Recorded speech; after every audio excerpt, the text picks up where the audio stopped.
I'm feeling my webcam. Alright, I'm back. Alright, I'm back.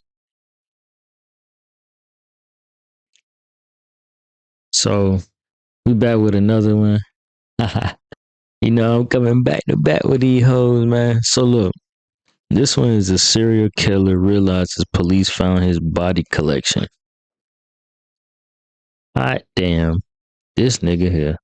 Let's see what this shit talking about.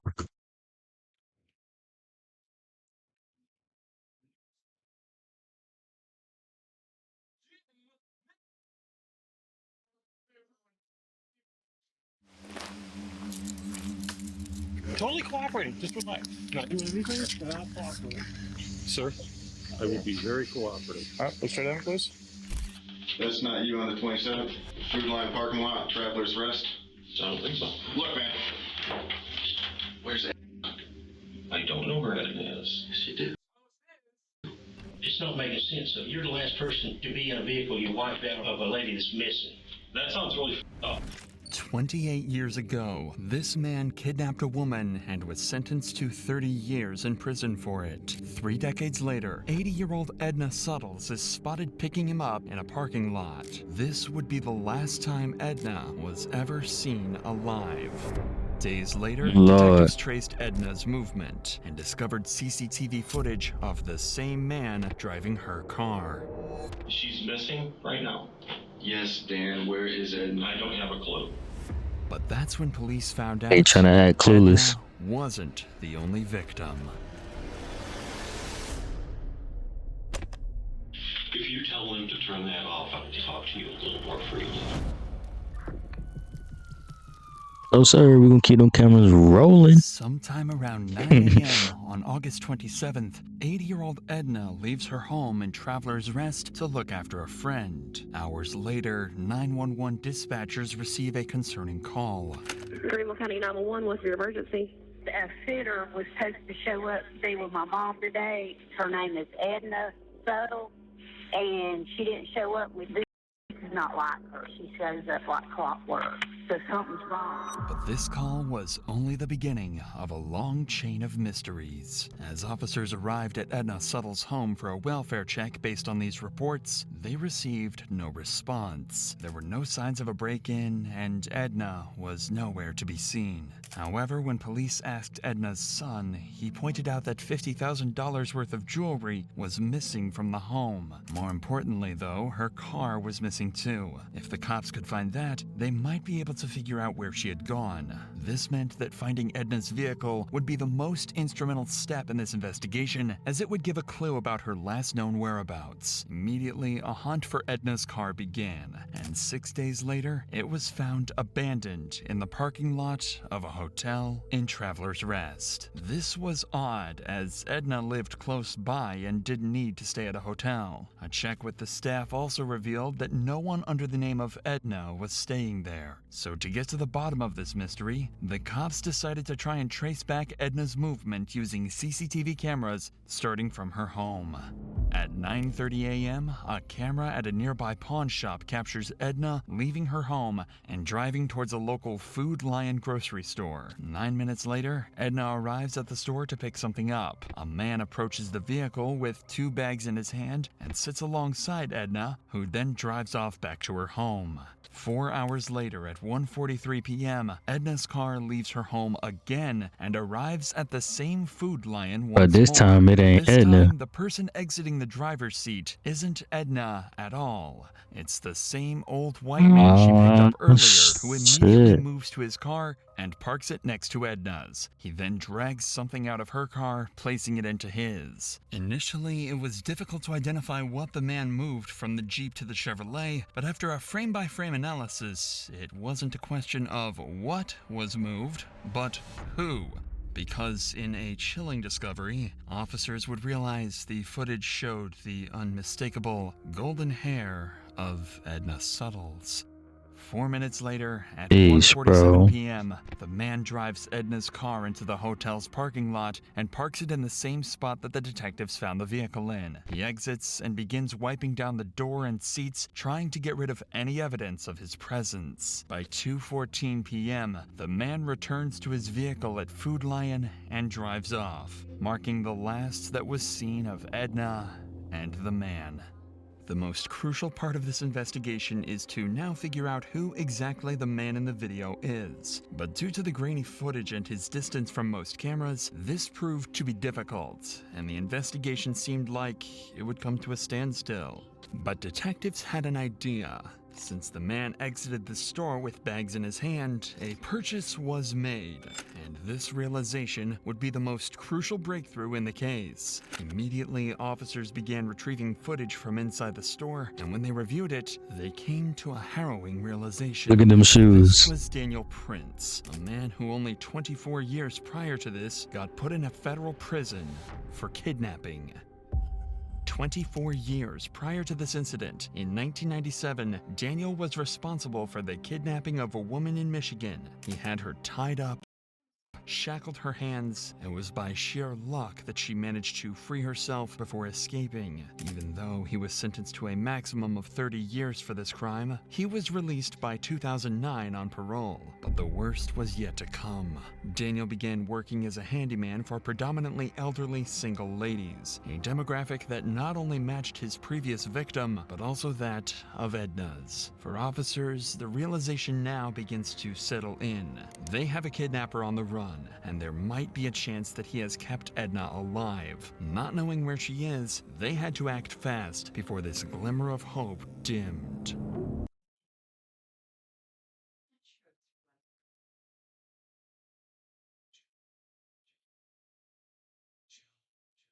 It's so easy to become a podcaster with Riverside. First, go to Riverside and open an account. When you're ready to record, just hit. This ain't Buddy first Even with rodeo this either. disturbing past, detectives didn't have enough evidence to press strong charges for kidnapping or murder. However, they had established probable cause for grand larceny involving Edna's Jeep. A warrant to arrest Prince and search his property was granted, and officers were quickly dispatched to Prince's residence to take him into custody. Totally cooperating. Just relax. Not doing anything. Not talking. Like I said, just relax. Stand up on your feet. Stay right there. Yeah. Sir, I will be very cooperative. Despite the number of heavily armed officers that just descended on Prince's You got no other property, choice, he remained gang. noticeably calm and composed, as if he had a plan to escape this predicament. The following footage was analyzed by our in-house criminal research specialist and retired detective to shed some light on key techniques and strategies used during the questioning. When he is brought into the interrogation room, the detectives start with a relaxed, friendly conversation, a tactic used to put suspects at ease. They don't want him to know they've caught him on camera just yet. What do you do now? You got the same shoes on. Remember I said those shoes earlier? Look at them shoes. Home repairs. I lay a lot of tile, and I got a customer base that has me doing stuff. Okay, so why Boston, North Carolina, come all the way down from, say, Michigan or Wisconsin? Okay, here, this is really easy. I'm originally from the east side of the state of Michigan, Okay. but I was in prison in Michigan for a while, and when I paroled to the They west already side knew of the that. state. Okay. What'd you get locked up for? Because you said you got paroled. I was locked up for a kidnapping charge. Don't lie. Oh my God. And I did 13 and a half years for that. Oh, wow. I did 1.5 years for a false statement on a vehicle title. You know, when they're not sure if they're going to make something, they want something to hold you with. So the false statement, that's all that was. The kidnapping. Was that all that was? That I shouldn't have been doing, Fair enough. but I shouldn't have gotten kidnapping. But I was doing some bad shit. And I What kind of shit? What shit have you gotten? I really don't want to say. Gotta say. Bullshit. No, We're just bullshitting. nothing when you're talking to two police detectives in a room. It's just bullshit. Okay, I've been through the system enough to know that. Yeah.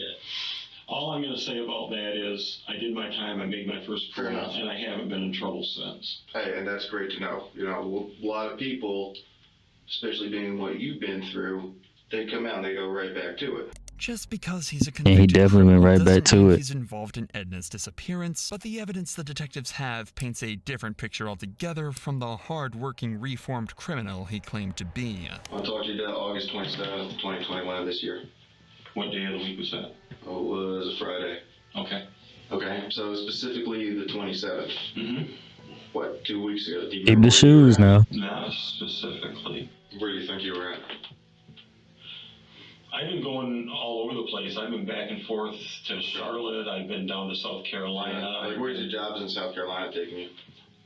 Actually, I was down to Traveler's Rest, but I don't know if it was Friday or Thursday. I know I'd been there earlier. Eat the shoes Do you now. remember which day specifically? No, it was either Thursday or Friday. What kind of job were you working on? I wasn't. You wasn't? I wasn't. This lady had talked to me several times. I'd been down to her house 2 or 3 times. We kind of got to be friends. This woman has so many damn problems, mostly her daughter. She would call me and have me come down there. Okay. She said she needed to have money at one point in time to help her daughter because her daughter was in jail. Then she needed money another time because she was hiring a private investigator. Because her son-in-law she talked to me all kinds of stuff about it. We got to be pretty good friends about stuff like that. Okay. How'd you meet her initially? Years ago. Okay. Years ago, it was somebody giving me her name or number, or her my name and number. Here, the detectives are analyzing his behavior and allowing Prince to dig a hole for himself that he's going to struggle to escape from. When they reveal they know the truth, he's going to try and deny his guilt, even when the evidence speaks for itself. What you're telling us is that's not you on the 27th? There you go. Food line parking lot? Eat the shoes. I don't think so. I don't think so. It's crazy. That's me. Where's that? Food line, August 27th, 2021, 9:23. Okay. 22 seconds. Ringing a bell? Yep. Yeah, I went down to Food Alliance. Okay. Yeah. Yeah. So what are you doing? Yeah, we know you did. She wanted me to look at some stuff at her house. Okay. And she picked me up at Food Lion because she wanted me with her when she was Gonna meet some guy. Okay. For Finish telling the story. private investigator. Okay. Yeah. Tell us about that. She wanted For a me PI? down there. Okay. She was nervous because she says, I'm not sure I trust this guy.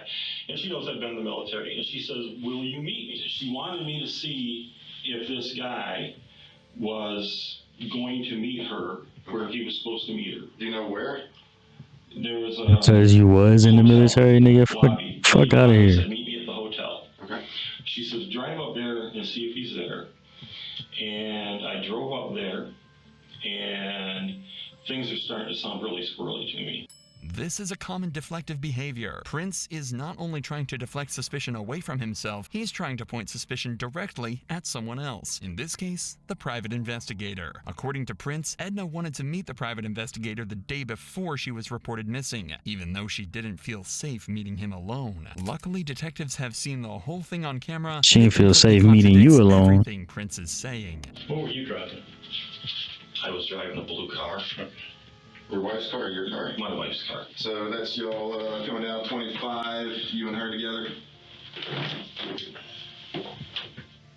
It could be. Okay, because that's her car. That's about 13:45 on the 27th. Okay. So you're with her there? Yeah. Okay. I guess. Yeah. I'm not saying yeah. I'm just saying. You already said yeah. It's a different angle. I mean, we've watched this car, right? Okay. Here's y'all in the hotel parking lot. Okay. Yeah? Oh, look. There's y'all backing in. Yep. And a couple of different copies of it. Backing in. Yeah. Oh, look. You get out. Nobody else gets out. I told you that. You're walking around the car. Yeah. You wipe the entire car down. Because I was worried. You were worried. Worried. There's you walking across the parking lot in front of Little Caesars. Mm-hmm. And there's you getting back into your car and driving away. Oh, she's with me. Look, man, you are a good dude. I honestly do believe that you screwed up years and years ago. Prince seems visibly stunned by the amount of photographic evidence the detective is showing him, and even though it can't be refuted, Prince is going to try and lie his way out of it. But that's not the only evidence detectives manage to find along the way, as there's mud on the wheels of Prince's car, leading detectives to believe he drove off-road to either kill Edna or to dump her body. And this is when we arrive at the pivotal moment where Prince's story starts to fall apart. You're not a bad guy, right? Nobody is saying that you're some evil, twisted dude. Okay? I am. We need to know where I am. is. We've processed the car. We found the dirt. Where did you go off-road? Where did you leave? Oh, I can tell you exactly where she and I had gone off-road. Yeah. When we were going from 25 south, there was, off to the right, there was a truck with a trailer and another vehicle there that had a for sale sign on it. And it looked like an older truck, and I needed a work truck.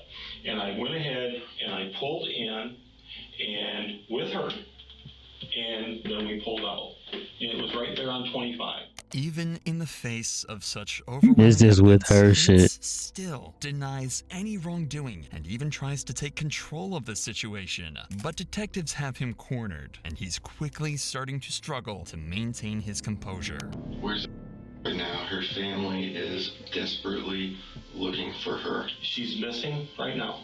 Yes, Dan, where is Edna? I don't have a clue. I dropped her off at her house. Dan, please. You ain't gotta lie, Dan. You did not drop her off at her house. We have followed that car the entire day, up and down 25. There's a number of minutes that are unaccounted for that are not by her house. Which car? Mine or hers? Dan, stop playing games. You know what when I got, okay, I can help you here. Okay. You gotta give me a second. You gotta let me answer the questions when they're asked. I can help you here. Dropped her vehicle off looking for the guy. She said she wanted me to take her and drive around in my vehicle. So I left her vehicle. I went down to Food Lion and she was in my vehicle with me. And I dropped her off at home. Dan, we watched the video. She is not. The car sits there. It sits there, man. No, not in her car. Never. My car. We watched you go off back to in Food my Lion. car. You did not drop anyone off, man. I picked her back up. She sat in my car at Food Lion and I went back in. It's unfolding. It's unfolding.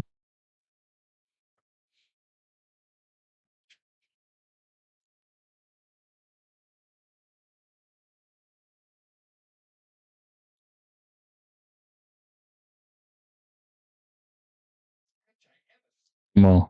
And I went back and got her. No, you did not.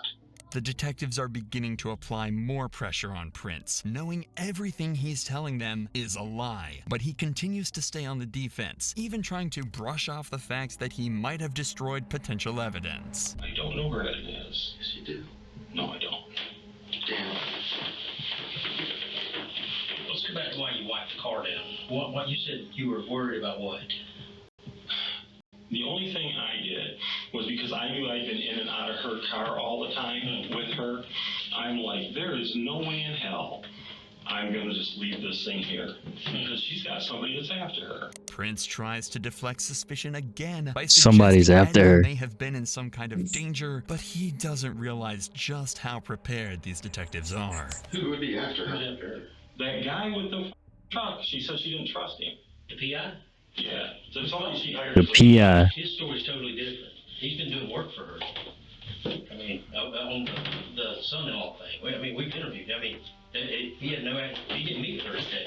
So that's Right, that's why I said she hired another PI. I'm sure you're recording this. It's not making sense.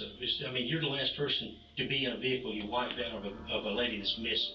That sounds really fun. It does. That's why we're here. I've been real honest with you guys. I told you what was going on. The detectives managed to get Prince to admit he was with Edna on the day she disappeared. How he got to Prince admit tried it? to convince them he was helping her meet a suspicious private investigator. They know it's a desperate attempt to deflect suspicion and distance himself from the crime. Prince insisted he dropped Edna off at her home, safe and well. But the detectives established that he was the last person to see her alive. And because of this interrogation, they locked him into a lie that would eventually lead to a chilling confession. When detectives search Prince's property, they find several automatic weapons. Because of his previous convictions, he's forbidden from owning any firearms. That means he will be facing a federal charge and be detained for even longer. While he's detained, they continue to search his land and find one of the most crucial pieces of evidence yet, a yogurt cup. This is the yogurt he bought shortly before Edna disappeared, and it's laced with a cocktail of drugs. Lorazepam, tramadol, and cyclobenzaprine can cause central nervous system depression when they're combined. When this happens, the body's neurological functions slow down. In other words, you're under sedation, exactly as Edna was in the parking lot when she was seen in Prince's car. After feeding her the laced yogurt, there's nothing Edna can do to stop him, and she's led away to her death at the hands of this sadistic killer. Prince begins to realize he's cornered and has nowhere to run, so they bring him back in for more questioning, where he makes a full confession as he admits to 3 more murders, including those of Lee 3 more?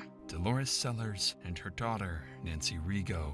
The first victim was Dolores. Daniel had euthanized Dolores Sellers at the request of her daughter, Nancy Rigo. However, Nancy began to have second thoughts and wanted to contact the police, putting her directly in the crosshairs of Daniel Prince, a mentally disturbed serial killer. Nancy Rigo was Daniel's something serious. victim. Even worse is the fact that for several years, Daniel began receiving Nancy's social security checks because she had given him her power of attorney. Moreover, the search of Daniel's property would also reveal several of Nancy's documents. Since 2017, after her murder, Daniel pretended to be Nancy by sending her family emails and messages in an attempt to prevent them from thinking that she was dead. Daniel's third victim was Lee Goodwin. Nah, that's crazy. Who attempted to rob him, according to Daniel. That is crazy. Much like Nancy and Edna, her body was disposed of in some desolate area. And finally, Daniel's fourth and final victim was Edna Suttles, whose body would be found 1 year later on May 16, 2022, in a grave close to Daniel's home in Rutherford County. That's so Although crazy. decomposed, officers were able to positively identify it as Edna and return the body to her loved ones. But even in the face of his crimes, he would never let go of his chance to leverage as much information as he could.